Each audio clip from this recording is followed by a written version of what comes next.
con la vincitrice del primo stintino Guitar Contest abbiamo aperto la seconda edizione, Giada Moschella.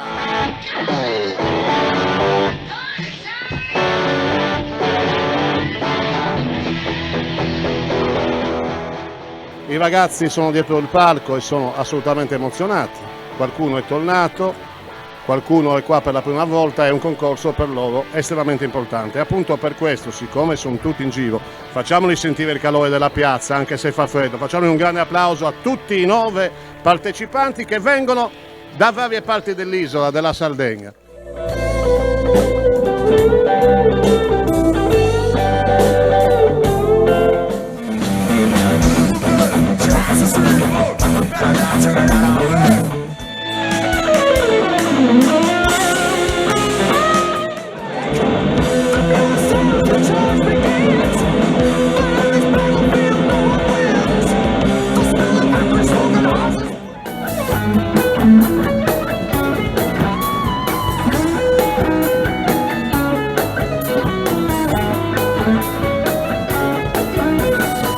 Allora, vince la seconda edizione dello stintino Guitar Contest, presidente Federico Melis.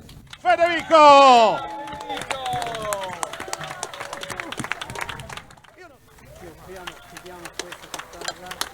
Con l'augurio che tu la suoni molto tempo e con salute.